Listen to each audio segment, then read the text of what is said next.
Hey, boys. Hey, dude. What's up, man? I got a question for you. All right, let's hear it, bro. Okay, this is Deep Thoughts with Dan today.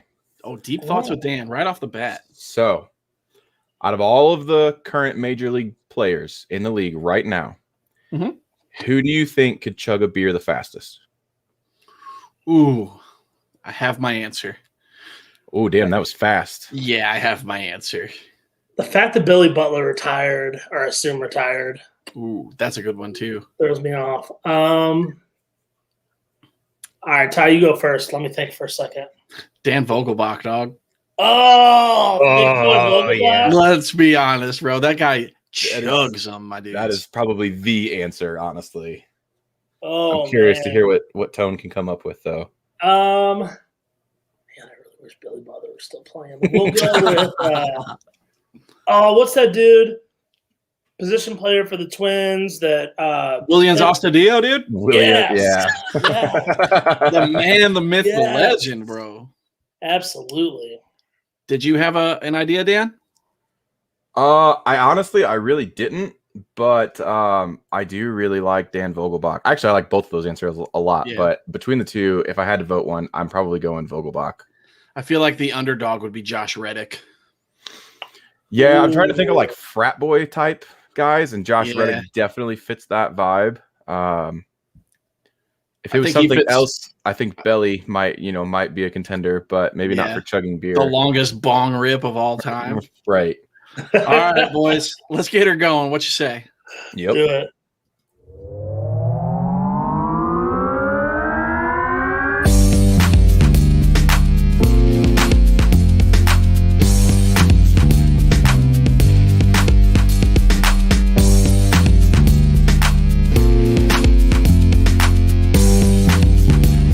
You're listening to the Upper Decker Podcast.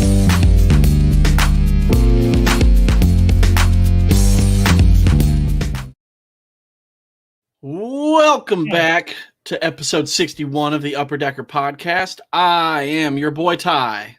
I'm your boy Tone. And I'm your boy Dan. And the boys are back in town, baby. Episode 61.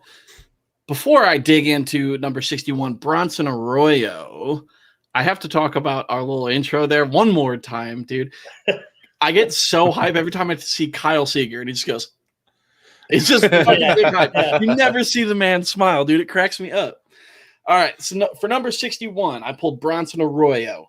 I got a big one here. I kept reading about this man, and I couldn't stop reading. There was just more and more shit. So he made his MLB debut June 12th, 2000. He actually made it as a pinch hitter, not a pitcher. So that was for the Pirates back in 2000. He was facing the Braves. He worked a full count, hit a liner back to Bruce Chen, and was out. And then he made his pitching appearance, his major league debut pitching appearance the next day. However the fuck you're going to say all that. Fair enough. But yeah, so debuted as a pinch hitter.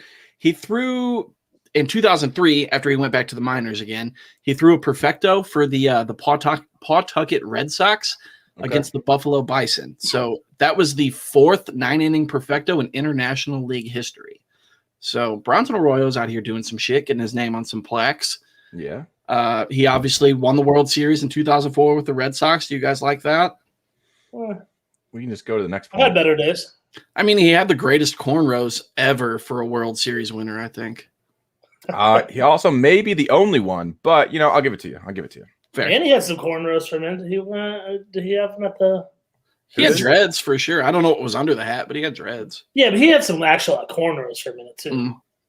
I don't know. Well, they weren't as good as old Bronson's. Bronson actually hit a home run in his first at bat as a Red after he was sent over to Cincinnati. It was against Glendon Rush of the Cubs. So that's kind of cool. First at bat as a Cub, slapping a dinger. But that's not where it stops. The following week, he hits another home run, also off of Glendon Rush of the Cubs. Both of them were at Wrigley. Both of them were fastballs on the outer half, and he just cranked them. That's awesome. Yeah. So now we're getting into like his comeback / dealing with injuries type stuff. So in June 20th, 2014, While attempting a comeback with Arizona, he was actually traded from the Diamondbacks to Atlanta. And the names were kind of weird to me. They kind of stood out. The Diamondbacks traded Bronson Arroyo and Tuki Toussaint to the Braves for Philip Gosselin. And I didn't know that Tuki Toussaint was around back then. Yeah. Yeah, right. So Bronson actually never pitched for Atlanta, but was traded to the Dodgers. He also didn't pitch for them because of injuries and stuff. So he became a free agent after 2015, and the Nats signed him to a minor league deal to attempt another comeback. He was scratched from his first start, and initially it was ruled a torn labrum, which obviously would be season ending. Sure. Not great. However, he received some good news a few days later. The doctor misread the MRI. It was just some swelling. So they told him to sit down for like 7 to 10 days and get back after it. Wow. He ended up doing a few rehab starts that season, but never pitched in the majors. And then his final comeback was with the Reds in 2017. He received a stem cell injection from Dr. James Andrews, Mr. Tommy John Boy. Yeah. And that's how he ended up coming back for that season. He went 3-6 with a 7.35 ERA and 71 innings pitched. Not the best. Big news. The Reds thought about releasing him, but they put him on the IL because apparently he had like a lingering shoulder issue, which I guess that's just like, is that like a formality type thing? Like you can't just cut the guy because he was hurt. Like that's a work discrepancy thing. You have to like. No, not necessarily, because the Cards cut Ryan Sheriff when he was going through Tommy John. So it was probably more of just like doing him a favor. Like, Sure. Here, we're going to pay for it because you're on the roster type of deal. Gotcha. Well, and then to round that all off, he announced his retirement on September 24th, 2017. And this was one night after the Reds honored him with a Kicking It with Bronson night. So that sounds pretty sick right off the bat. Nice. And that night actually ended with him performing with his band doing Pearl Jam covers after the game was over. So after the game was over, they broke down, put up the stage. Yeah. Him and his band went out there and played Pearl Jam covers. He's actually like a great musician. He's had like 4 or 5 albums put out. He put out a whole album based on the 2004 season. Like, wow. Yeah, just the man. I love Bronson, dude. So I found one more fun fact when I was looking up something else that I thought was going to be related to him. His like childhood friend, who was also his personal assistant, stole his yacht. Like he sold it. So apparently the story here is this dude sold Arroyo's boat, yacht, whatever. It was valued at the time at about $167,000. He sold it for $22,000. So like if you're buying a yacht, like that should be red flag number 1, right?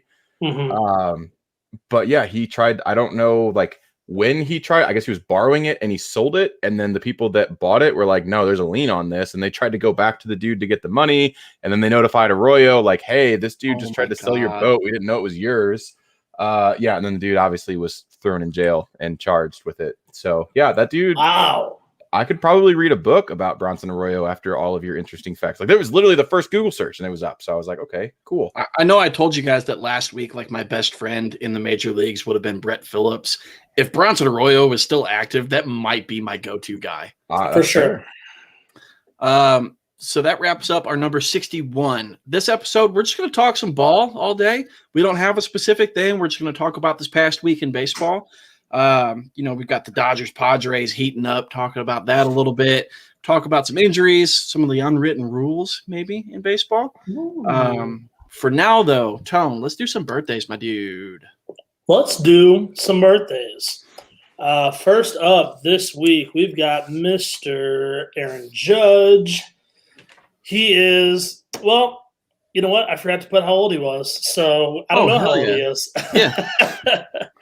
I think he's 20. I think he's 27, but one of you guys can correct me here. 29. 29. There we go. All right. He's really 29? I mean, if he was my life. So. If he was born, don't do that. If he was born in 1992, then that would make him 29. Oh yeah, I did put his birthday on the screen there. I wasn't looking at that, but jeez. Wow.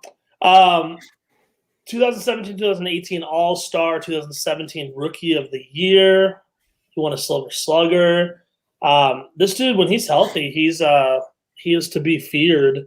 However, his career, he only averages 74 games a season. Oof. I mean, that is including like 2020, where I think he only played like 40 games, and then this year so far, where he's played 19. But still, yeah. I mean, even with those totals, he's still doing.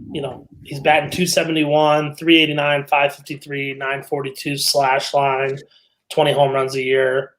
I mean, he's an incredible hitter. He's just got to stay healthy. Right. He broke that rookie home run record in 2017 with 52.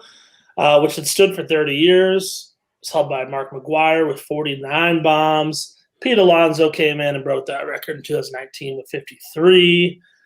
Aaron Judge has also been part of a couple near trades. We actually just learned recently that the Angels almost traded for him this last offseason. There weren't any details given, so we don't know what that would have looked like, but interesting nonetheless. But back in the 14-15 offseason, the Braves and the Yankees almost sealed a deal on a blockbuster. this is insane. The Braves would have received Luis Severino, Aaron Judge, Manny Banuelos. Sounds good. Yeah. Yep. Ian Clarkin, and Gary Sanchez. That's crazy. The Yankees would have received Jason Hayward, Andrelton Simmons, David Carpenter, Melvin Upton, and Chris Johnson. I can see how at the time it would have looked like a fairly even trade. Yeah, I think the only reason the Yankees finally bowed out was Hayward only had the 1 year left of controllability. So they didn't want to give up all of these, future guys and then head back a little bit. So yeah. Fair enough. Dude, that would have been a big-ass trade. Oh. Yeah. Kyle, my buddy Kyle says the fact that Aaron Judge is only a year older than him makes him feel like an absolute bitch. And I can't agree more because I thought the same thing. I was like, oh, he's 29. Dang, he's old as shit. And I was like, oh, wait a second. Yeah. I just heard 28. That guy looks like he's 40 and he's a ripped monster, dude. He is a monster. All right, boys. Speaking of monsters, next birthday, we've got Matty Chapman. Yeah. Oakland A's third baseman, 2019 All-Star. He's won 2 Gold Gloves and 2 Platinum Gloves. He's that good. I do like that. Man, in parts of 5 years, he's accrued an even 20 wins above replacement, /250, 333, 496, 828 OPS with 87 home runs, 270 runs scored, and 235 RBIs. Pretty decent. Pretty good, yeah. Yeah, that's good. But obviously, defense is where he makes his big bucks. He's one of 3 players in history to record 2 seasons of 8+ WAR. Yeah, I don't know what that is. I think that's Baseball Reference's term for WAR and how they decide. It's B WAR. Yes, that is Baseball Reference's version. They are almost identical. I'm going to nerd corner in for just a quick second. Please do. I'm just reading notes here. So they are calculated exactly the same way as like Fangraphs, but some of the pieces that they use to calculate WAR are done differently. So like OPS plus versus WRC plus, for example. Gotcha. They're slightly calculated differently. And that's why the numbers are going to be just barely off. Okay. But that's the difference between them. Wow. Okay. There you go. But yeah, he was one of 3 players in history to record 2 seasons of 8+ WAR in his first 3 years. The other players, Mike Trout and Snuffy Sternwise. So sick, Bro. right? Snuffy Sternwise. Have we done him yet? We have done Snuffy. Yeah. Okay. Shout out, remember, man. Snuffy, We've been doing a bunch of. I know, man. Yeah, Snuffy Sternwise. Good for him making a reappearance on the Upper Decker podcast. That is a legit. Yeah, I like that. That's a legit fucking dope name. Yeah. If you take that 8 WAR or better, and the first 4 years, that includes names like Albert Pujols, Cal Ripken Jr., Willie Mays, Ralph Kiner, Ted Williams, Joe DiMaggio. Some pretty big freaking names. Yeah. Also crazy that him and Nolan Arenado were high school teammates. So they were both shortstops. So Chapman would play shortstop when Arenado pitched, and they would just kind of rotate around. But pretty incredible that much talent I was on that infield. I read up on the fact that Arenado was 2 years old. I guess is 2 years older than Chapman. So Arenado was a senior and Chapman was a sophomore, but they were both on varsity, and they would both switch off, shortstop and third base. If somebody was pitching, the one would slide over to shortstop and all kinds of shit like that. So they were all over the place, but still, Matty Chaps and Nolan Arenado on the same high school team, bro. Dude, that's nuts. Nuts. Yeah, absolutely nuts. Can you All imagine right, them boys. at shortstop and third base? Sorry, I didn't mean to. No, that's stupid. Stupid. All right, last birthday, and your Tony Tone's dope name of the day. It's Granny Hamner. Okay, sick. What? I don't know if I like it better as Hamner or Hammer. I wish it was Hammer. I wish it was Granny You know Hammer. what? Granny Hammer for sure. That too, yeah. Yeah, he actually hated the nickname, but whatever. Granville Wilbur Hamner is his full name. He would be 94 this week if he were hanging out. 3-time All-Star over 17 seasons, mostly with the Phillies. In 1964, so after his career, Phillies owner Robert Carpenter declared Granny Hamner as the best clutch hitter the team has ever had. Well, that's a little bit of an honor there. Old Granny coming out swinging, dude. Yeah. And then just a little fun fact, he was once sued, him and the team were sued because he hit a fan with a ball during pregame warmups. Oh my God. So he shouldn't have been standing there. Right. Yes, there it is. There it is. But yeah, that's it's Granny Hamner. That's your dope name, and those are your Granny Hamner. The Granny Hammer, bro. Sometimes it takes like 3 or 4 times of saying the name before it really hits me, Dude, okay, so before we move on, Tone, I'm going to make you do it. Say Granny Hamner as fast as you can 3 times in a row. Granny Hamner, Granny Hamner, Granny Hamner. Crushed it, Dan. Wow. Granny Hamner, Granny Hamner, Granny Hamner. Shit, That's guys. just weird. I don't even want to try now. Well, you have to. Granny Hamner, Granny Hamner, Granny Hamner. So good. I got it. Whatever. Fucked up the last one. Shut up, Dan. God, who invited you? You, actually, as a matter of fact.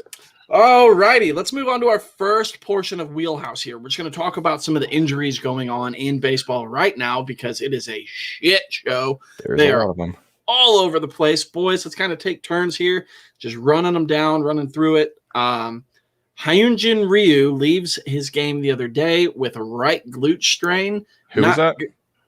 How do you say it, dude? I don't know. I don't know. I just want to hear you say it again. Hyunjin Ryu. There we go. There you go. Hyunjin. Yeah, so he left the game with a right glute strain. His butt is sore, probably from playing in Toronto. From interacting with the Granny Hammer. The old Granny Hammer. Oh. So I read something today, though, and Tone, this might shock you, but you might be kind of excited about it. You know how we all talked about how the pitching for the Blue Jays is kind of like the weak link a little bit for them, we think? Mm-hmm. We thought so, yeah. They lead the AL and ERA, the starters and the bullpen. Both of them. Yeah, wild. I love it. Yeah, and then their offense isn't really doing what we all thought it was going to do. Right. So a little bit of a hit there with a sore butt for Hyunjin Ryu. Dakota, oh man, he's giving me the phonetics on it. Hyunjin Ryu. Thanks, bro. Appreciate you, dog. And then, Tone, your boy, Mike Yaz, got a strained oblique. He is day-to-day right now. Not on the IL yet. He has seemed to be a little injury-prone in his career, though, hasn't he? Kind of. Yeah. I'm hoping this is actually kind of a nice little break for him because he's really been struggling Right. early this year. He's just not putting up, the numbers that we saw from him at the beginning of his career. So hopefully, take this how I mean it. Hopefully there is something wrong medically that's causing that poor performance, and then they can get him rested, get him healed up, and hopefully see him playing at an elite level once again. So, yeah, that'd be ideal. Yeah. More injury stuff. Jake Odorizzi was removed from his start with forearm tightness, sent to the IL. It's a bummer. I like him. I do too. They sent him to the IL today. So I think he was pulled Saturday. They've kind of gave him a day or two to rest, and they're like, well, you're not getting any better. So IL it is for you. So Right. Shout out St. Louis area, Jake Odorizzi, my guy. Absolutely. But- More starter issues as well with Milwaukee. Brett Anderson and Josh Lindholm are both going on the IL. Brett Anderson for a strained hammy and Lindholm for a right knee effusion. That's the word. That's what I typed in because that's what I saw. I don't even know what that is, but hey, listeners, while you're here, Google search an effusion and let me know in the comments, please. EFFUSION. Yeah, that would be helpful. That's a big hurt to them. Obviously, they're not, they're Corbin Burns and Brandon Woodruff, but the Brewers starters have been really good this year. So losing 2/5 of your starting rotation is going to be brutal for anybody. And Ty, your boy, Ronald Guzman also had to go for some season-ending surgery. He had a torn meniscus in his knee, and he, this is after coming off of winning MVP in the Dominican League this last year. So that's a little bit of a shitty situation for him. Yeah. So you caught me opening a beer, my guy. But that's all right. I transitioned smoothly into it. Well. I was actually looking forward to seeing Guzman play this year. I was hoping that he was going to kind of come out swinging, literally, because he won the MVP in the Dominican Winter League, like you said. So I watched a lot of that. Obviously, I see all the highlights because I follow the Rangers, and they were all over it and stuff. I mean, he was crushing. And I kind of assumed it was going to be a little bit of an issue because they just acquired Nate Lowe to play first base. So Guzzy wasn't going to play first base every day anyways. But I was hoping to at least get some productivity out of him, when he did play. But now that's not going to happen because he's out all season. So that's super sick. My other boy, Jock Peterson, went on the injured list the other day with left wrist tendonitis. Not super cool for me because I have him in all 3 of the fantasy leagues that I'm in. Super don't enjoy that all that much. I really still have faith that he's going to go off up there in Chicago. He's gotten off to a little bit of a slow start. So he's had a rough start for sure. Yeah. I mean, spring training, I think he hit 8 home runs, and now regular season started and he's kind of faltered off a little bit. So hopefully like Tone said, hopefully the wrist injury was kind of something holding him back, and now he can get that looked at, get it fixed, get it better, and come back swinging. That's right. Yeah. A small name, but he's kind of been killing it out there for the Dodgers. Corey Knebel. He left with an apparent injury and will miss a few months, even if surgery is not needed. So that's not great news for the Dodgers out there, who seem to be having a hard go of it already. It was a right lat strain, so hopefully he didn't tear something in that joint. But Dave Roberts seems pretty confident that he'll be back later in the season and won't miss the whole year. That's what Syndergaard had before he had TJ, and he missed a good chunk of that season when he had that too. So I thought that's a hard one to come back from. Yep. Yeah, Dodgers, they've also got David Price going on the IL with a hamstring strain. They've got Ty, what's going on with Belly? Tell us what's going on with Belly. Oh, dude, I was super hoping you were going to let me do this because I want to read his quotes. So you have to read it like Bellinger, though. I know. I'm trying to move screens with this so I could do it. Whatever, it ain't going to work. All right. So this is what Bellinger was quoted as to saying. I can't really do much until the bone heals, which, depends on each person. But once that bone heals up, what I've been told is, you're ready to go from there. So, and then that was the first one. The second one was, I don't know, it's really boring. It's just a slow process. There's nothing I can really do to heal the bone any faster. Fucking guy. So that was my flawless Cody Bellinger impersonation. I really hope I nailed it, guys. Yeah, I'm proud of you. I approve. Should I do the meme real quick? The GIF. What? It's so stupid. I love that man. Sticking in the NL West, going to the Padres this time.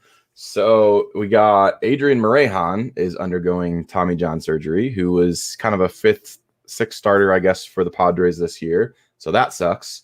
And then you would think that there would be good news following that because they got Dinelson Lamet back to debut. And he left his start with right forearm soreness and instantly went to the 10-day IL, which is big yikes. That's not great at all. But if there are two teams that are built to sustain injuries to starting rotation, it's the Padres and the Dodgers. So I think they'll be fine. If anything, maybe Mackenzie Gore finally gets his chance to lay claim on that rotation and be like, stop fucking overlooking me. I'm a starter in this league. Let me pitch. I was just going to say it. Hopefully that does open the door for him because I've been waiting on that for years now, like the rest of us have. Right. Real quick, just to go back and kind of come full circle, the effusion. You guys ready for this? It was kind of gross. I made a face, and I don't know if you saw it or not. So the first thing I read was an instance of giving off something such as liquid, light, or smell, bro. Gross. Not that one, though. Not that one. An escape of fluid into a body cavity. So he's got a bunch of fluid in his knee.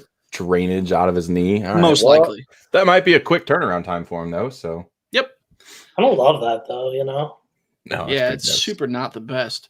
Tone, you want to close off the injuries here with the last two boys? Kind of your boys here a little bit. A little bit. Moose for sure. Love me some Moose. Mike Moustakas, he's on the 10-day IL. And then the Twins placed Miguel Sano on the IL, which made room for Alex. I always screw up his last name. Kirilloff? Nailed it. Yeah, okay. Kirilloff. Had a baby. Kirilloff. Made room for him to make his debut, so that's cool. Picked him up on the little fantasy squad just to see what's cracking. He didn't do anything in this first start, but we'll see what happens. So yeah, Snow's had a rough year too to start the season, so he's not hit for shit, and he's normally a big bopper in that lineup. So hopefully he can come back and start swinging well. I hope it's not like the time off from last year that's really just screwing with all these athletes and like messing with. They're just like their rhythm that they get into. So now they're not prepared as well as they would be on a normal season. They played later into the year. They had, they all probably played winter ball this year to catch up on other stuff. So they probably haven't stopped playing ball since July when the season started. So I don't know, kind of hoping that this isn't like going to be a year-long thing, and I hope they kind of figure everything out because it sucks seeing all these big-name guys get hurt. Agreed. So before we talk Wheelhouse Part 2, we have some returns that we're going to get into. But before we do that, guys, while you are here, just pause this. I don't even care. Don't even look at my face no more. Go over to anchor.fm/upperdeckerspod/support. Give us just a little bit of money. It'd be super great. It would pay for my $10 backdrop here that I got this weekend, so you guys don't have to look at my messy bed anymore. If 10 of you just gave like $1, that's 1 month, and I could buy another one of these things for Dan. That's right, because right now you have to look at my bed. So. No, fucking gross ass, dude. Unreal. No, bullshit. I just washed that yesterday. That's the cleanest sheets out of the three of us. I guarantee it. Maybe. No, he's right. So yeah, just head on over anchor.fm/upperdeckerpod/support. Give us a little bit of money. It would be super appreciated. Thank you guys so much. Now, with that being said, back into Wheelhouse. We've got some returns looming, boys. Hey. Getting pretty hype about it. There's just 4 of them. I'm going to go through them real quick. Luke Voigt may return in 2 weeks, according to Aaron Boone. Tight. Love that. I know you guys like that too. Yeah. Sure. Aaron Boone, or not Aaron Boone. Aaron Boone is the man. Luke Voigt is also the man, and I can't wait to see him come out and crush some dingers. He would have been a good choice for crushing beers too. I did somewhat think about that, and then Vogelbach just kind of was stuck in my brain, dude. I couldn't pass that one up. Yeah, Luke Voigt just driving his BMWs, just slamming brewskis. Commercial BMWs, not really driving them, guys. Figure it out, okay? Jeez.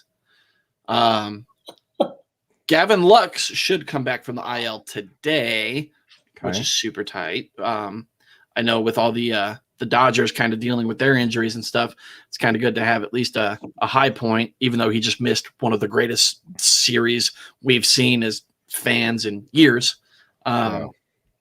Just insane. George Springer may return tomorrow. Please. Yeah. Please, he's on my fantasy team, and I need offense so bad because I'm getting my ass kicked in that league. Yeah, I've got Luke Voigt in one of them, and I've just been like, just waiting on the boy. I'm just keeping my eye on him, dude. I want him back so bad. Ugh. And then great news here. All cookie, Carlos Carrasco, looking Hell like yeah. a return in the second week of May. So that'll just go ahead and like bolster that Mets rotation. I think I read something about Syndergaard is looking to return in June. So that's not too long of a return with old Tommy John. So get Syndergaard back in June, get Carrasco back next month. Mets are looking good. Good enough to win the World Series in 6 games, like your boy said, against the Yankees. Maybe if they can start getting DeGrom some runs, and so he doesn't have to keep hitting RBIs himself, that would also be great. Right. So that wraps up our returns. The rest of it is just a little bit of news we're just going to talk about. Let's go ahead and talk about that, though. I didn't even put it in the list, but Dan, did you watch DeGrom's game the other day? It was disgusting. I didn't watch it live. I saw the highlights the next day, but oh my God. And I feel so bad for this dude, right? He's let up 1 earned run all season, and the Mets just cannot win his freaking games. It's been the story of his career. Right. So this dude just said, fuck it. I'll do it myself. I'm going to strike out, what was it, 15, 17 people? 15 guys. I'm going to strike you guys out. I'm going to get 2 RBIs while I'm in here. I'm not going to give up shit for runs, so we're going to win this game. He has more RBIs on the season than he has earned runs allowed. Yeah. He ended that game. At the end of that game, he has 6 hits on the season, which I think is more than like the 3 through 4 guys in that lineup. 3 through 5, probably, actually. Yeah, he was batting like 550 or something like that. Yeah, crushing it, bro. He's just like, fuck it. I'll get the wins myself. If you guys can't do it, I'll do it. Fuck yeah. I was kind of digging around through some DeGrom stats today, actually, and his ERA since 2018 is 2 flat. 2018, 2019, 2020, and now 2021. Jeez, man. 2 ERA flat. So I was looking at something on Twitter the other day, and we haven't talked about this on Nerd Corner yet, but he has an ERA plus of like 1265, like 1,265. That sounds pretty good. Think of that in terms of like OPS plus, right? How 200 is 100% better. Right. Yeah, he's, that much better than everybody else. And I feel so bad for him because in any other year, this is who we'd be talking about. But Corbin Burns has like an 1,100 ERA plus, and he's got like a 0.3 ERA compared to DeGrom's 0.2 or whatever. Right. So, I mean, it's an awesome Cy Young race right now. And I feel like Corbin Burns isn't getting talked about enough, especially since I don't know if it still is, but he had 40 strikeouts to 0 walks on the season, which still is. He's pitching tonight, so we'll see if we can keep it going. So, yeah. But the pitching this year has just been so much fun to watch. Oh, yeah, dude. I've loved it all. I mean, even the offense hasn't been bad. We've had a lot of quote unquote, blowout games. I mean, it's fun. The game is fun right now. And I don't know why everybody's so upset with fucking it's boring, the whole 3 outcome thing. It's not just 3 outcomes. Like, there's so much that goes on in these games. I know that their average is lower, but the home runs are up, which is fun. There's doubles. We're getting back to stolen bases finally. That's awesome. I see less sacrifices, which I love personally because that shit's just so annoying. Right. It's great, dude. I think the game is so fun right now, and people are just letting it go and talking just mad shit. Why? Because people aren't batting 300 and laying down sack bunts and stealing 3 bags a game. 3 bags a game sounds tight. Whatever on the rest, I don't care. So the first little bit of news we're going to dig into after that, Jeff Bridich, the Rockies GM, resigned today. Thank you, Jesus. He has been the center of a lot of bad calls and bad moves in his tenure out there in Colorado. Usually the fact, if you know a GM's name, it's either for really good reasons or really bad reasons. Yes. It's not like umpires. Exactly. It's the same thing. But name a really good umpire. Go. Well, they don't exist. Robots. There you go. Stupid. Whatever. I know. I'm on board with that. Nah, robots be whack, dude. What happens when they take over? And then the robots just start slapping dingers. We don't even have baseball players anymore. That'd be fun too. It's got to be a separate league, dog. No way. Unreal. Anywho's, Jeff Bridich. So I'm just going to talk about 3 little notes that I took about him that are the worst moves that I think he could have made, in my opinion. We'll start with a kind of lower one because it was, high risk, high reward, whatever, because Tulowitzki was always hurt. But he signed Tulowitzki to an extension, and then 2 years later ended up trading him because Tulo requested the trade. He requested it because the team wasn't willing to go out and buy the extra parts to win. Apparently, that is what Todd Helton told Tulowitzki, and he didn't believe him. Tulowitzki told Arenado. Obviously, Arenado believes him. So you got to believe that Arenado has told like Story and Blackman and all those other guys to get out of Dodge while you can. Troy Tulowitzki was traded to Toronto with LaTroy Hawkins for Jose Reyes, Jeff Hoffman, Miguel Castro, and Jesus Tinoco. 2 of those guys, I don't know who they are. One of them did really bad for Colorado, Jeff Hoffman, and he's now pitching in Cincinnati. Not doing terrible, but no longer in Colorado. So what did you trade away Tulowitzki for? And then Jose Reyes, he finished out the season there, and they ended up actually parting ways with him because of poor performance and domestic violence. Correct is what it was? Correct. He's a wife beater. That is correct. So they shipped old Jose Reyes out, and they ate nearly $40 million of his contract just to do so. So you trade away a franchise player, get all these scrubs, and you have to pay $40 million. Sounds pretty familiar, right? So let's dig into the Nolan Arenado shit, huh? So they traded Nolan Arenado to the Cardinals, obviously, whatever. Traded Arenado here, also just sent him with a bag worth of $50 million. And they were like, yo, send back some more scrubs. We want Austin Gomber, Elihuris. Did I do it? Elihuris Montero? Yep, you got it. Nailed it. Tony Losi, Mateo Gil, and Jake Summers. Who are those guys? Who are they? I know Gomber. Elihuris Montero won MVP in the Texas League in AA, but that doesn't really do anything. And other than that, Mateo Gil could maybe eventually be a middle infielder. Jake Summers wasn't even on any of the Cardinals prospect reports. That's how far down he was. Love that, dude. Jeff Bridich. The $50 million party favor just really gets me. Right. Like I would be so much better if it was Arenado for them. Right. Whatever. I know. Yeah. Bad trades suck. I get it. But Arenado, $50 million, a bunch of scrubs. Get real, bro. Bridich, you are stupid. The Rockies should just like sue him. I know that like the owners have to the owners probably approve these trades and stuff, but how do you trade Nolan Arenado 3 months ago? Your franchise player, one of the best players in the game, and then just be like, I'm out, dude. Fuck y'all shit. What's good? Catch you on the flip. Doing pretty good this year too. Who, Arenado? Oh yeah. Is he? I haven't kept up. Yeah. I'll have to look at the season stats. But yeah, he's doing pretty good. Probably do better out there in the fucking cores, but whatever. So lastly, the last kind of little shit here. He did not re-sign DJ LeMahieu when he was a free agent. I believe that was after the 2018 season. And he just let LeMahieu walk. So that's fine. I get it. If you can't afford DJ LeMahieu, let another team pay for him. But if you can afford to give Daniel Murphy the exact same contract you gave DJ LeMahieu, yes, you lose your grounds to stand on. Right. So they paid Daniel Murphy 2 years, $24 million, which is the exact same contract the Yankees paid DJ LeMahieu. DJ LeMahieu went on to be DJ LeMahieu. Great infielder, all around the infield, was an MVP candidate last year.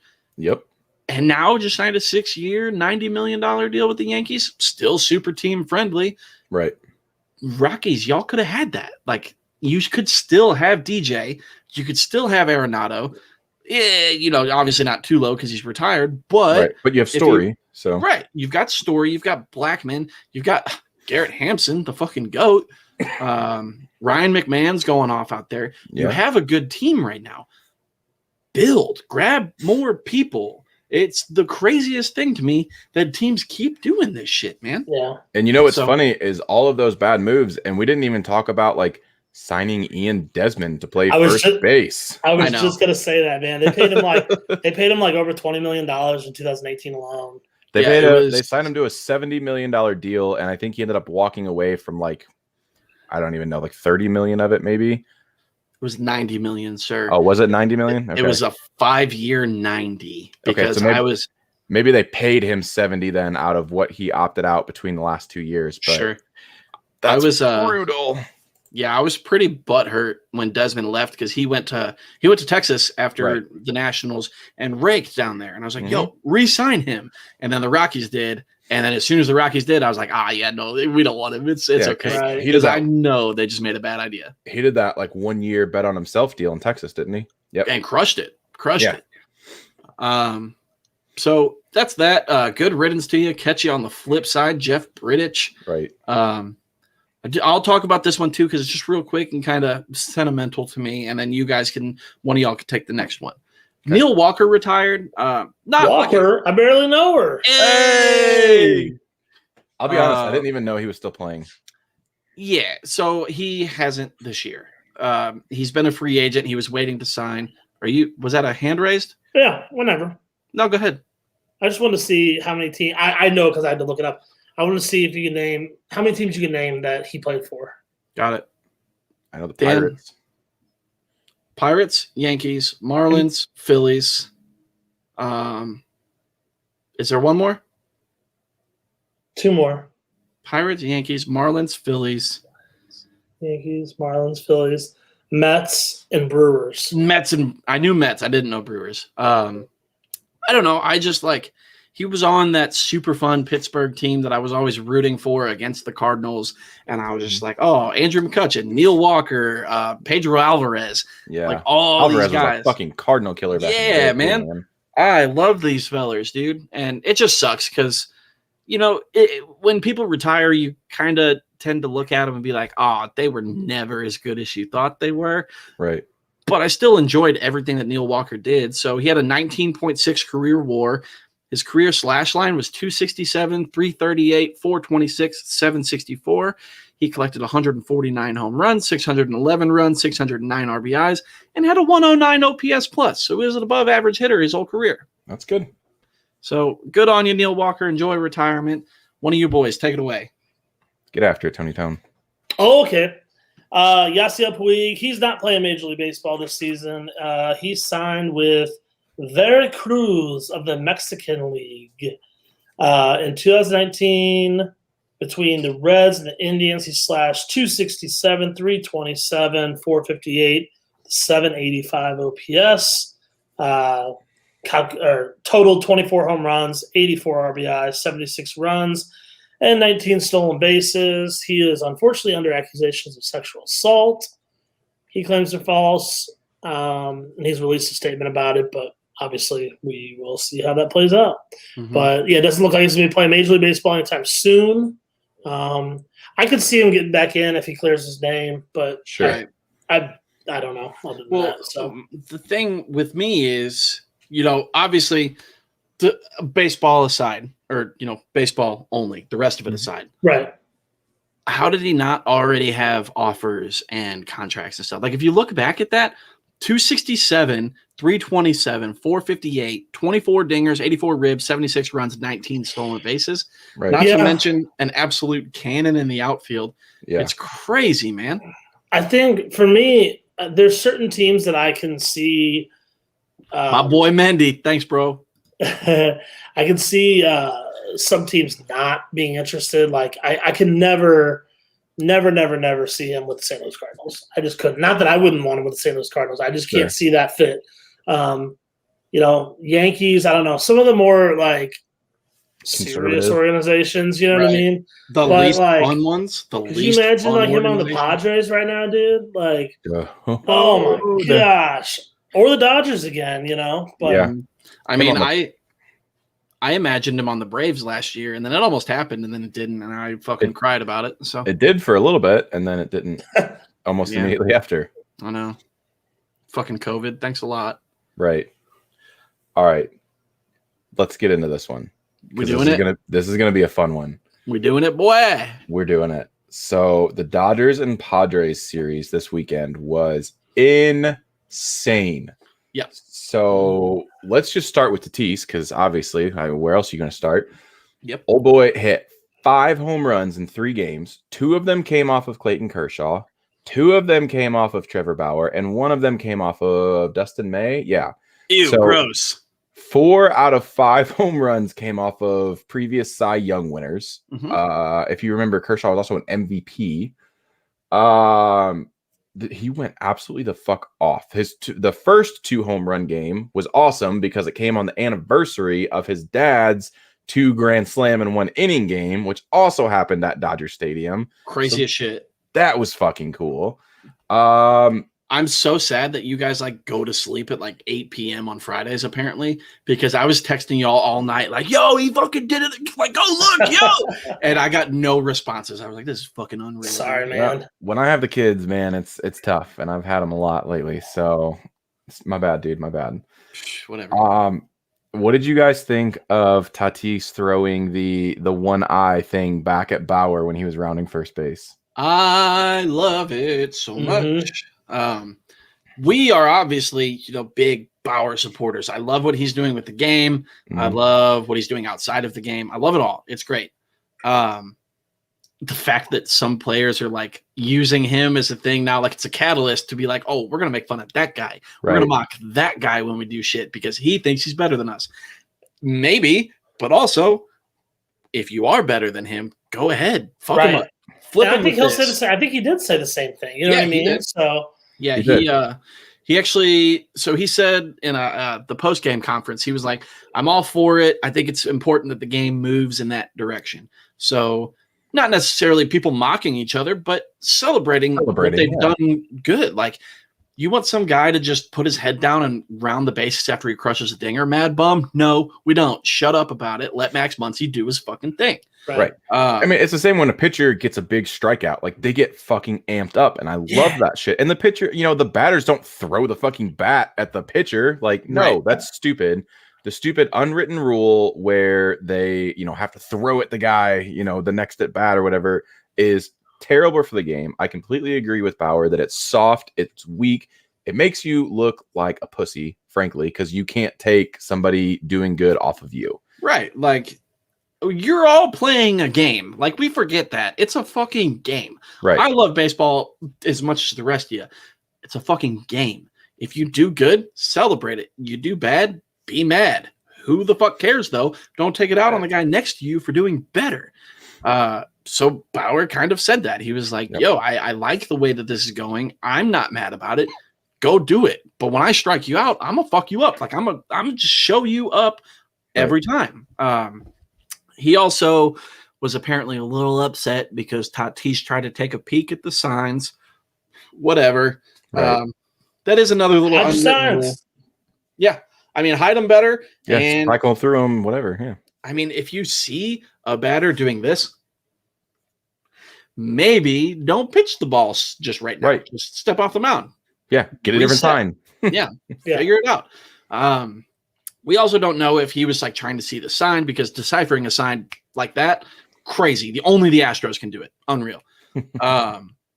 But at the bare minimum, he saw where Will Smith set up, saw him moving to the outside, so he knew an outside pitch was coming. Right. And I mean, you saw him. It's not like he took the outside pitch oppo. He just kind of reached out there and flung his arm, and he ended up pulling the ball, actually. So he just threw it out there, knowing the ball was out there, and there was a good outcome from it. So, again, bare minimum, he knew that it was an outside pitch. So, I mean, it is what it is, but like I also don't know that he really needed the help. Like, right. That series, he came to bat 20 times in that 4-game series, got on base at a 500 clip, the 1.778 OPS. Is that good? That's pretty good. Yeah. Yeah, I agree. I think that's pretty damn good. Yeah, that's pretty good, man. Jesus. I love it. I love the fire that series brought. Like, I wish we could just watch a whole bunch of Dodgers and Padres series. The good news is there's 12 more games between the two of them this season. So I'm gonna need you guys to stay up past your 9 night time one of these times and watch the game with me, okay? I'll do my best. Deal. Okay. And that's not even to mention last night. They were down 7-1 and came back to win the game. It was 8-7, correct? Yeah, I believe Yeah, so. 8-7 in 11 innings. Yeah, it was fucking nuts, man. Both of those teams are so fun. I'm glad like you guys have finally gotten over your Dodger hate just from being like Cardinals fans. I know, Tone, that never really bothered you so much, but I know. I mean, I feel the same about it still. I don't hate them. I just, like, I don't know. They're just there. I love them. I love it. They're just fun. They're deep. Yeah. But we've got the Dodgers Jr. out here with the old Padres. Yeah, so. this matchup is just incredible. I also want to point out, I love the fact that 3 of the 4 games were decided by 1 run. Yes. Right. That's awesome. There was that 6-1 win. San Diego won the second game. They won 6-1. But yeah, the other 3 games were all decided by a run, which is super cool. And that's so much more exciting. Mm-hmm. Yep. Before we move on real quick, another thing that popped into my head. Eric Hosmer today is celebrating his 10 years in the majors. So shout out Eric Hosmer. That doesn't happen a lot. So good job, old boy. Keep crushing it out there. Qualifies for the pension now. Look at that man. Good for him. Man bun and all, dude. I love it. Speaking of man bun, we got old Mad Bum here. Let's talk about that boy. I know. I don't want to talk about it either, but we have to because baseball, dudes. So Mad Bum throws 7 no-hit innings yesterday in Game 2 of a doubleheader against the Braves. Aside from an error by Nick Ahmed, it was perfect. Mad Bum faced the minimum because he got d'Arnaud to ground into a double play. So he faced 21 batters in 7 innings, 7 strikeouts, 0 walks, no hits. Is it a no-hitter, boys? Oh, we're disagreeing here. Yes, okay. It is. I want to hear Tony's stance before I give mine. It's not fucking 9 innings, Dan. What more do you want? Sorry. I mean, I got mad. My gripe here is more with MLB. I didn't have an issue with the 7-inning doubleheaders until now because you can't call it. I understand what Dan's going to say. You can't call it an official game, but then not give credit for stats like complete game or a perfect game or a no-hitter or things that, That said, it can't be a no-hitter. How many times have we seen pitchers this year alone go 7+ with no hits? You know what I mean? Oh, I'll tell you here late in just a minute. Oh, okay. Cool. Oh, I should have just read ahead in the notes, huh? But I'm just saying, like it's very common to go, not very common, but it happens. People go 7 full with no hits, and it's not the same as 9 innings. I don't think it can be called, or you call it a no-hitter with an asterisk or something like that. I'm cool with that. Yeah. So here's my stance, and here's why that it is a no-hitter. Mad Bum has no control over the rules of the game. I get it. The rules of the game state that in a doubleheader right now for this season, it is a 7-inning game. That is a complete game, is 1 through 7. By definition, a no-hitter is not allowing a hit over the course of a complete game, which he did. To me, it's a no-hitter. I agree with you that it's not the same as a 9-inning no-hitter. I completely understand and empathize that stance. But per the definition of the game right now, he threw no hits and got the win in a game, in a complete game. That is a no-hitter to me. I get it. It sucks. I totally get it.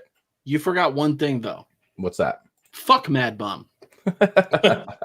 Basically, I like Mad Bum. I don't have any problems with him. I wish, I don't like that he, is outspoken, as a proponent of the unspoken rules, but I like Mad Bum.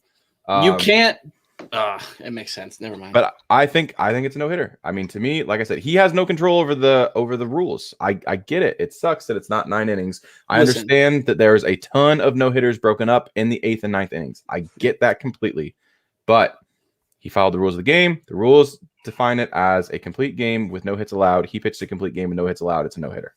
If he really wanted to throw a real no-hitter, Mad Bum would have been like, No, get the fuck back out there. We're doing two more. See, We're to doing me, two more today. To me, this is the exact same argument in 61, right? When the game went from 154 games to 162. Yeah, Oh, is it? How is well do you it- remember that? Do you remember is that, it- Dan? Fuck you, Ty. Is it, if he gets it, if Roger Maris gets the home run in 157 games, is it still a home run? No, put an asterisk on it. Like, it's the rules of the game. You have one set of rules. I understand that the rules change from time to time, but based on the current rules, it's a no-hitter. It's the exact same thing as, like I said, as the schedule change, as night games being implemented. It's the exact same thing to me. Well, I respect it, but I don't agree at all. If anybody is listening, by the way, we would love to hear your take on, was it a no-hitter or was it not a no-hitter? But yeah, just give us a yes or a no in the comments. A yes if it is, a no if it's not. I just want to know. Yeah. I also want to go on record and say that while I despise Madison Bumgarner, I fully support Mason Saunders. So. Oh, yeah, dude. Totally fair. Best bull riding baseball player there ever was. So let me try and sway you real quick, Dan. I know you probably read the notes while you were talking. However, since 1961, the year you were born, your favorite year, there have been 166 no-hitters broken up in the ninth inning. Okay? Sure. Strictly the ninth inning. That doesn't include the eighth. That doesn't include the rest of the game. Just the ninth. Do you know how many have been completed since then? How many? 168, bro. Okay, so 50-50. 49.9% of the time, you don't get it. So how can you just be like, here you go, you done got it? No, dude. I get it, but at the time, those rules were 9-inning game. This one was a 7-inning game. That's what the rules stated. I don't disagree that Madison Bumgarner is the victim of MLB's, oversight. You know what I mean? Like they didn't consider that. I agree with that totally. But I just can't call it a no-hitter. So I actually was just getting ready to say basically what you just said, Tone. I think that the MLB is the biggest one at fault because they should have defined before the season started, if for record purposes, if it's a no-hitter in 7 isn't an actual no-hitter. Like that, they absolutely should have defined that ahead of the season. Because then we wouldn't have this conversation. You're telling me if I go out and I hit 5 home runs in a slow pitch softball game, I get a Major League Baseball record? Stop it.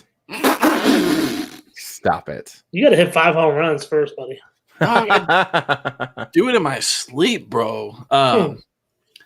Yeah, I don't know. I get all of the points. It all makes sense. I just don't like it. Throw an asterisk on it. I don't care.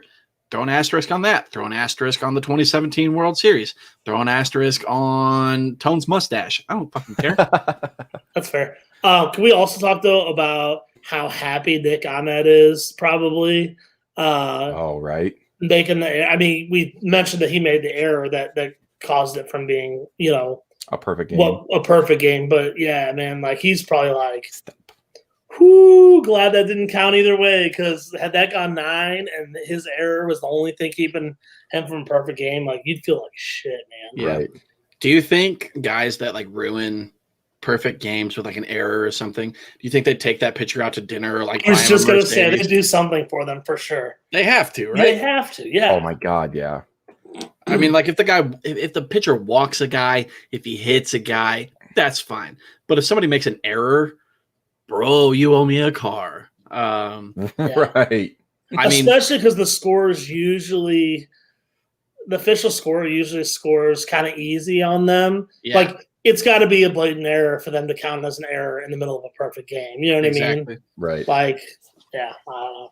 For show. All right, last little bit of news. We're going to wrap it up here with our boys after this.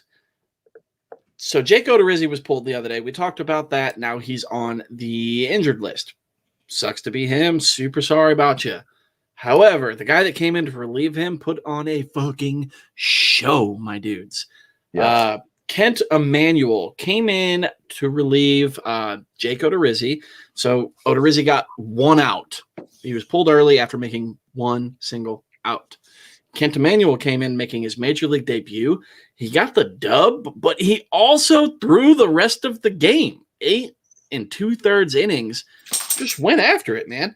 Let up 5 hits, 2 earned runs, both of which were home runs. So, limiting it to solos. Good on him. 0 walks and 5 strikeouts. He faced 30 batters. It sat them all down pretty much. So good on you, sir. I was reading on it earlier. He tied the record or is 1 out short of the record, I believe. It was the first time that someone had thrown 8 2/3 of relief in their debut. Oh, in their debut? I don't know about that, but I think it was just the first time in general that someone's thrown 8 2/3 relief since 1988. Oh, you mean on the notes that I wrote up where it says that? Yeah. Oh, I was actually reading something else, but yeah, Good job. Yeah, I skipped right over it. The longest relief outing by any pitcher since 1988, and the longest in an MLB debut since 1974. That's what I read, and that's why I put it in the notes, guys. So I think what you're talking about is he's the first pitcher to go 8 innings pitch and get a win in a relief appearance since 74. I think that might be because there's a lot of like weird shit in there. Yeah, if you stubbed your toe and you had 6 watermelons and your math teacher sneezed on a Tuesday. On a Tuesday, yes, exactly. Yep. Got it. Yeah. But good on you, Kent Emanuel. I hope that keeps going and go out there and just throw 9 innings next time. Stop being so soft. Such a dick. Sure he would if he could. I mean, way to go, Odorizzi. You ruined it for my boy Kent. Also, can we talk about that? Just sick name. I love the name Kent. Really? Yeah, it's awesome. Kent? I don't know. It sounds like not the alpha guy in a fucking frat boy like group, but like the beta, like the guy that's like on the alpha's hip all the time and like always wants to have like that guy's like approval. That's what I get from Kent. I think that's he's like a sub Chad. I was gonna say Chad, but yeah, Chad's number 1 for show. Huh. I totally don't see. I see Kent as like a hillbilly. Yeah, really? Coach Kent Murphy, dude. Yeah, there you go, dude. See, yeah, I hear Kent and I think like popped polo and some fucking plaid shorts and the fucking boat shoes. That's what I hear when I hear Kent. You also think 7 innings of no-hit balls. Man, go fuck yourself. I knew that was going to come as soon as you said it. Let's talk about our boys. You know what? You guys did real bad with your boy picks last week. I'm going to let you talk about your boys so I can talk about mine afterwards. I'll go first. I had the worst. That's fine. I went with Chaz Gisholm. You did it. I was waiting for it. And he played in 6 games. And up until last week, he's been killing it. Absolutely killing it. Last week, however, not so much. 174 average with a 174 on base, which means he didn't walk at all. Sick. 304 slugging, 478 OPS. 1 home run, which was awesome, but also 1 run and 1 RBI. So it all did it all from that 1 home run. And he struck out 11 times. So not his greatest week. So hopefully that drops his value in FanDuel, though, so I can start picking him up as my second baseman again. Right. 11 strikeouts in a week is pretty bad. That's brutal. Also, I know that you slept through the second week of our boys. This is what happens when we do our boys. We pick a boy and it curses them. So just so you know, generally don't pick guys you like or you're putting money on, because as soon as we pick them, they don't do good that week. We should go back at the end of the season, check them, and we should compare each person's stat line to replacement value. Sure. And do like some type of like records on just to see how many times we even picked a good person, even a mediocre week or better. I think it also doesn't play to our favor that we try not to pick like Fernando Tatis and Nolan Arenado, That's right? true. Like we try to pick like the mediocre kind of guys. Hey, Coda, I'm going to go and grab your fantasy team, and I'm going to pick that as my boys every week from here on out. Every week that we play against each other. So, oh, dude, I've been helping Dakota a lot this year, guys. I'm gonna say it. Sorry, Coda. I'm letting it slide, dude. We did just make a big trade though, and that was all on him. I'll give it to him. It was a good one. He offered me up Xander Bogaerts and Andrew Heaney for Francisco Lindor. Of course, I was gonna take that. I'm gonna hide that. Oh, he hates me. Oh, he hates me. What? Why do you hate me, bro? So I was thinking about taking that, and then he talked about throwing Diekman in. So he also threw Diekman in on the counter, and I gave him Amir Garrett in return. So Francisco Lindor, Amir Garrett for Xander Bogaerts, Andrew Heaney, Jake Diekman. It's pretty solid. Guys, who won it? Who won the trade? Tell him. Stop. Tell him who did. Ooh. If Frankie Lindor turns the season around, you won that trade. I thought that might have been what it was, but I was going to let you own it for a little while and see. I think Ty wins the trade. I'm just not quite. Let me make sure I understand. You traded away Lindor, correct? Mm-hmm. Yeah, I think you got Lindor. Sorry, no, he traded Lindor and Amir Garrett and got Bogaerts, Diekman, and Heaney. Got it. Yeah, I don't really care about Heaney as much, but I think I don't know. I just think, well, that's close. I don't know. In an offensive league, I would take Bogaerts over Lindor anyway, because I think Lindor's he's a good offensive guy, but I think Bogaerts is as good. I think what gets Lindor more credibility is his defense, but that doesn't mean shit in fantasy. So he gets more stolen bases and stuff too, potentially. So true. Lindor could go 2020. So I'm not gonna talk down on the trade. I think it's a very even trade. I just like talking shit to old boy. Tone, talk about your boy. Let's get back on track here. So last week I went with Alec Bohm, and sick name, bro. Yeah, he did not go. He kind of went boom, not like boom last week. It wasn't very good. He batted 190, 613 OPS, 1 home run, 1 run via the home run, 4 RBIs, walked 3 times and struck out 5. So not a great week. He's had better. He will have much better. So yeah, Ty won this week with. Go ahead.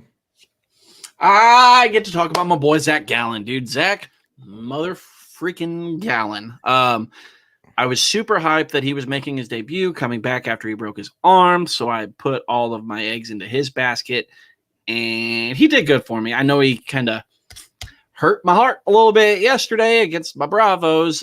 He threw a complete game shutout, even though it's not, because it was only 7 innings. He allowed 1 hit. Holy shit. The Braves only got 1 hit in a doubleheader yesterday. Oh, my God. Oh, wow.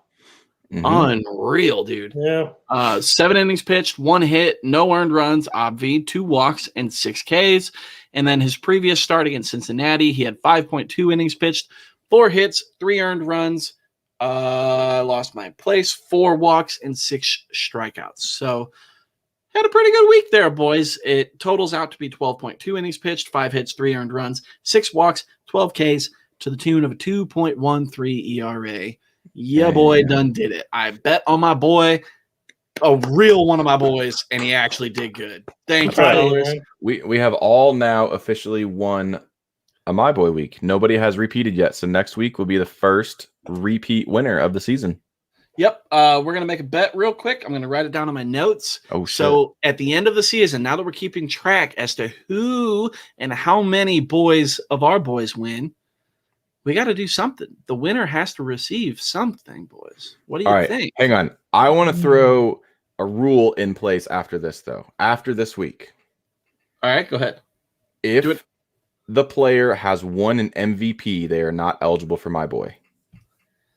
After this week, because I'm not going to make you pick a new one this week, Ty. But, dog. But do we agree? Is that fair? Because we try to keep it kind of like mid-level guys. I don't have an issue. I think Chris Bryant is a mid-level guy at this point in his career.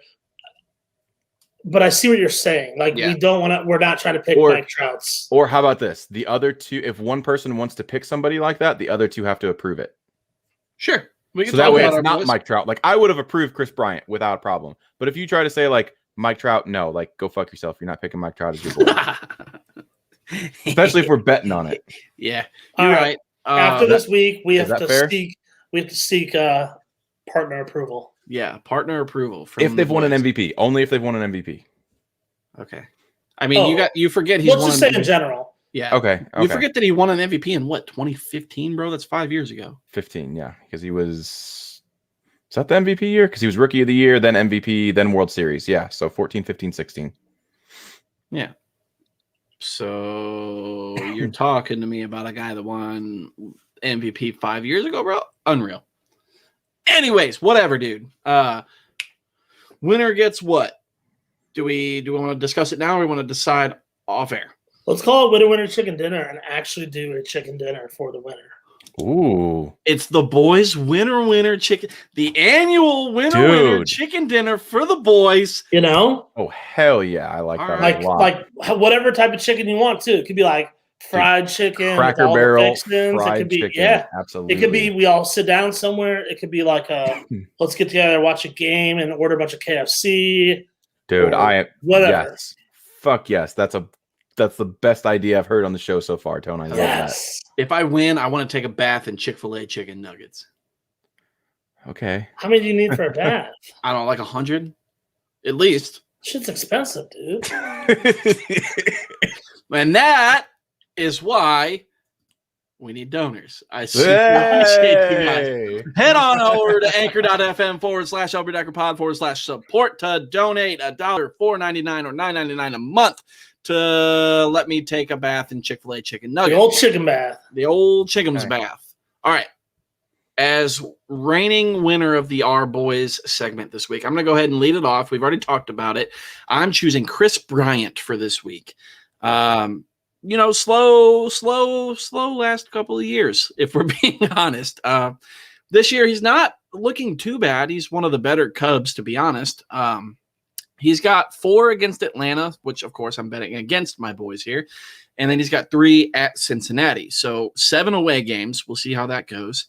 Atlanta's obviously not looking super hot. So that's like perfect for, my boys, but pretty bad for my boys. He'll probably go off against his future team, if I had to say. He'll end up down there in all Atlanta. He's not going to see anybody, crazy good. He's going to see, I think, Charlie Morton tonight, which is probably the best of the pitchers he'll see. Got Ian Anderson coming up tomorrow and to be determined the rest of the week, but it's the back end of the rotation. And he might catch Luis Castillo on Friday, but even if it is Luis Castillo, kind of a crapshoot as to which Luis Castillo you get. Right.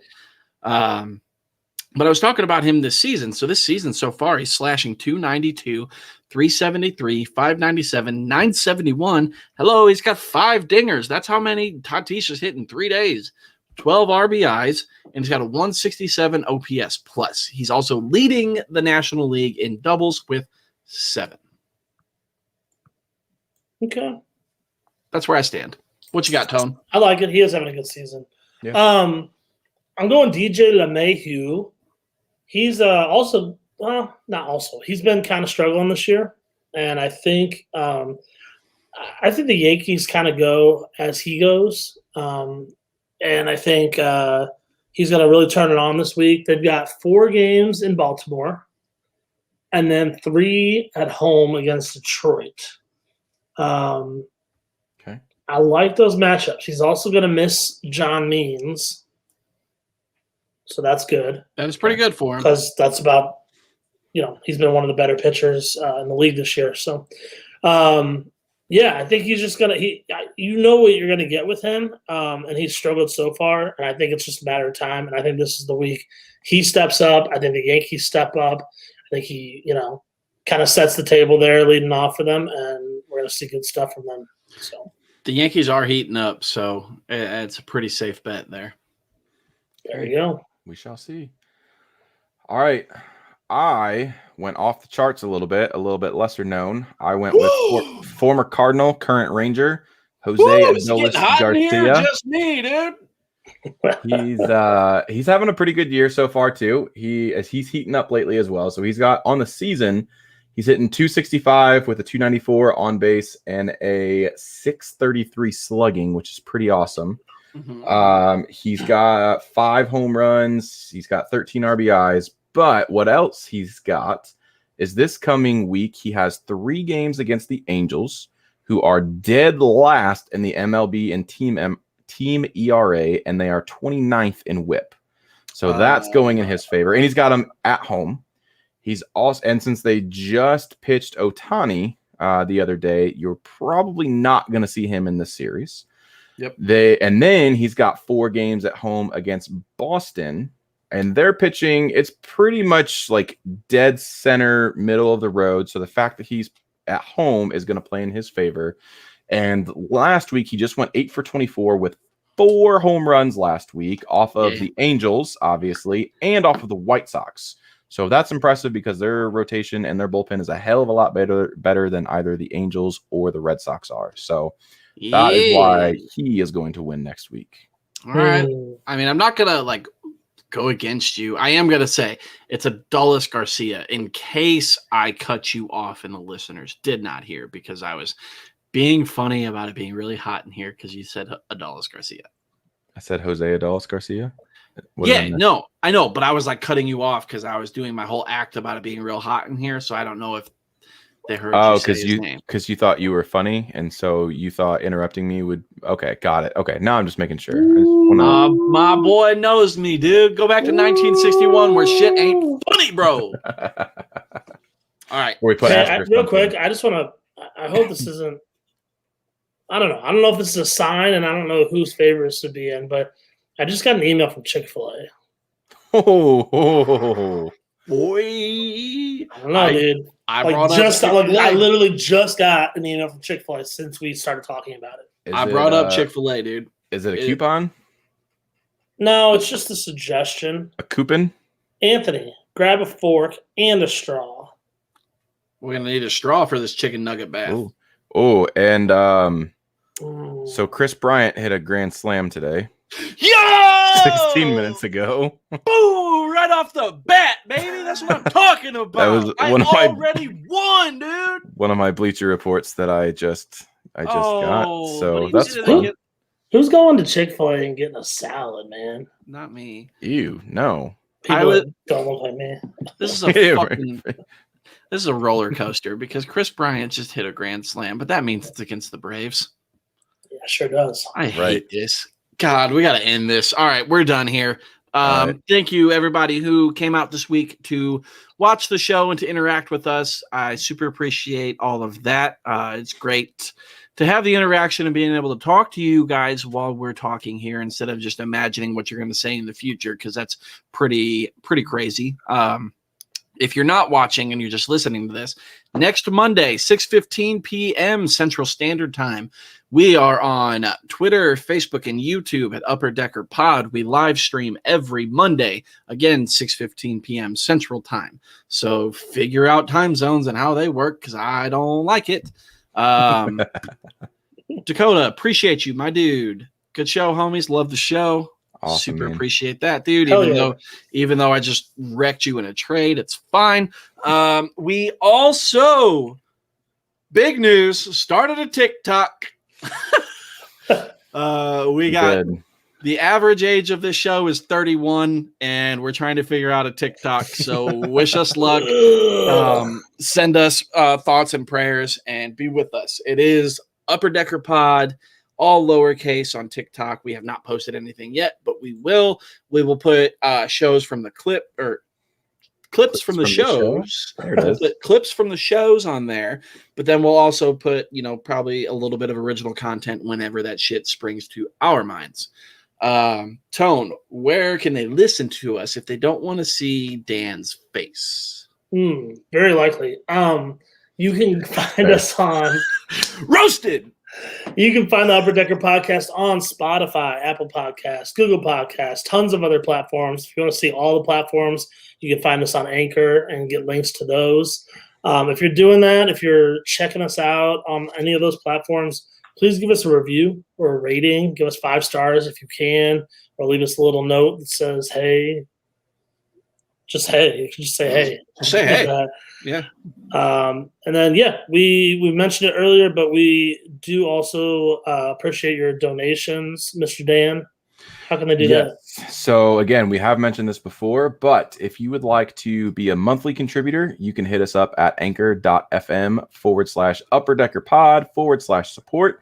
You can contribute 99 cents, $4.99, or $9.99 a month. If you would like to make a one-time donation instead, reach out to us either on any of the socials that Ty mentioned earlier, or you can hit us up at upperdeckerpod2020@gmail.com, and we will let you know how to make a one-time donation so you can fund my my Cracker Barrel chicken dinner after I win this season. That would be mucho apreciado. I think that's Spanish. It's close enough. There was a mucho and another O at the end, so I count it. I don't know if I mentioned it or not. Twitter, Facebook, and YouTube is all at Upper Decker Pod. So just search that and we'll be there. There was something else I was going to say. If you want to sponsor the show, if you have a business or if you run a business or if you work for a business that is sports related or not and wants to give us money to talk about your business or your item that you sell or whatever it may be, DM us on any of those socials. Preferably email us, upperdeckerpod2020@gmail.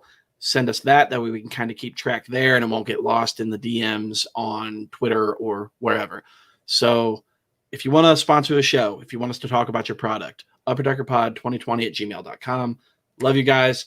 Thank you so much for coming out. Next week, episode 62 coming at you hot. Yeah, boy.